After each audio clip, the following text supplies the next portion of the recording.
siguiente presentación será acerca de los inicios de República en la ciudad de Caracas junto con su evolución durante los años al mando de Antonio Guzmán Blanco.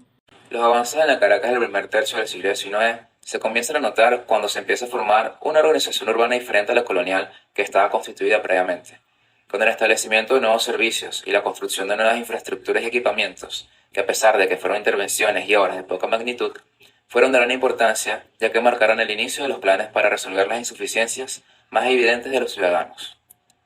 El país que emerge de la ruptura de la República de Colombia ya tiene una base para su cambio que nace del aprendizaje del surgimiento de otras repúblicas entre el año 1811 y 1821, con un ideal de crear una nación como proyecto político republicano, liberal, democrático, con partidos y la subordinación de la Iglesia ante el Estado. Las instituciones venezolanas se encargaron de crear las bases legales para poder implementar los planes, siendo un largo proceso donde se empezaron a tener en cuenta los nuevos programas sectoriales, permitir la participación de grupos sociales relegados y hasta la abolición de la esclavitud.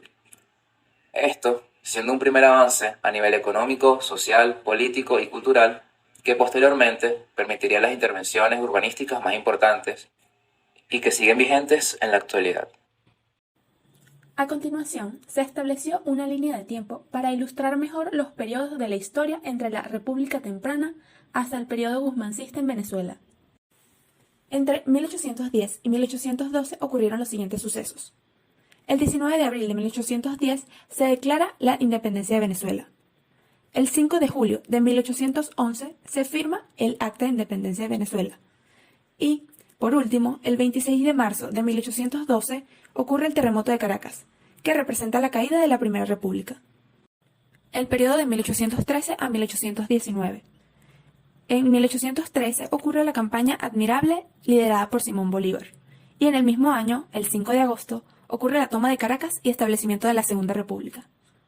El 7 de septiembre de 1814 ocurre la derrota realista de la Batalla de la Victoria. Y el 15 de febrero de 1819, la capitulación de Angostura, que representa la caída de la Segunda República. Entre 1819 a 1830. El 7 de agosto de 1819 ocurre la Batalla de Boyacá, que representa la liberación de Nueva Granada. El 17 de diciembre del mismo año ocurre el Congreso de Angostura, que representa la creación de la Gran Colombia. El 24 de junio de 1821 se lleva a cabo la Batalla de Carabobo, que representa la liberación definitiva de Venezuela. Y el 27 de julio de 1822 se lleva a cabo la Batalla de Pichincha, que representa la liberación de Ecuador. Por último, el 30 de abril de 1830 se lleva a cabo la disolución de la Gran Colombia. Entre 1830 y 1873 ocurre un periodo de inestabilidad política y económica en Venezuela. En 1830, Venezuela se convierte en una república independiente.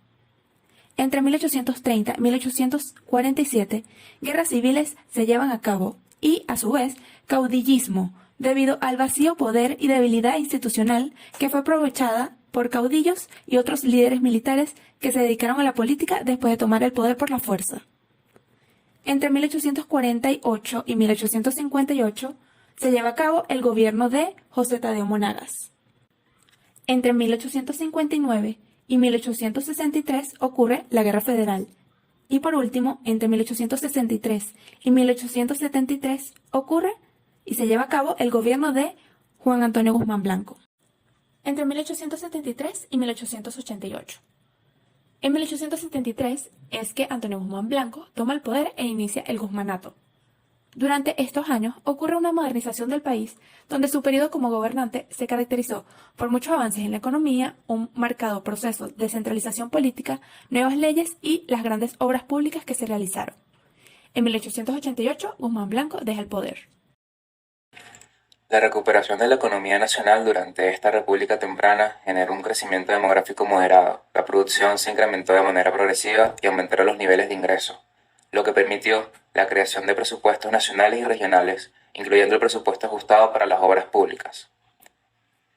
Esta limitante de presupuesto sería la principal razón para que durante este periodo de república temprana no se realizaran tantos proyectos. Entre las consecuencias del crecimiento demográfico y económico nacional se destaca que las redes de ciudades se hicieron más complejas incluyendo la de Caracas y sus proximidades, donde se reflejó intensamente el crecimiento económico debido al incremento de la producción de café y de caña de azúcar.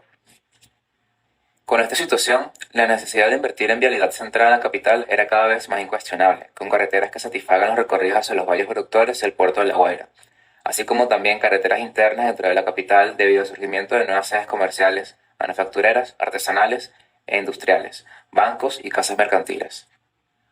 Por el aumento de personas se produce a su vez una expansión de los suburbios en todas las direcciones. Pero por culpa del terremoto de 1812, zonas como el centro o el suroeste de la ciudad se densificaron. El centro de Caracas se empieza a expandir a lo largo de la calle del Comercio y se crean nuevos corredores comerciales paralelos a esta, junto con diferentes servicios y escuelas. El trazado urbano, que era una retícula de damero imperfecto, se expande y los suburbios cambiaron parcialmente, debido a la construcción de nuevos espacios como cementerios, puentes, la ampliación del acueducto, viviendas, algunas fábricas y además la reconstrucción de casas y templos que fueron destruidos por culpa del terremoto. Los recursos fiscales provenían de los impuestos municipales, sujetos a los desequilibrios económicos, por lo que, aunque los ingresos se incrementaron, estos no fueron suficientes para solventar las necesidades y cumplir con los importantes planes municipales. En el año 1855, el Consejo Municipal de Caracas, la institución que tenía la visión del conjunto sobre las necesidades y problemas de Caracas, planteó una serie de planes y proyectos que Antonio Guzmán Blanco haría realidad. Antonio Guzmán Blanco llega al poder después de un periodo de una ruptura institucional tras el fin de la Guerra Federal, donde en el año 1870 llega a la capital junto a un gran ejército, tomando el poder e instaurando su hegemonía bajo el proyecto del liberalismo amarillo. Guzmán establece un gobierno autocrático que se divide en 3 periodos: el septenio entre 1870 y 1877, el quinquenio entre 1879 y 1884 y el bienio entre 1886 y 1888, estos intercalados por los años en los que se ausenta del poder y deja como responsable a los jefes leales a su liderazgo.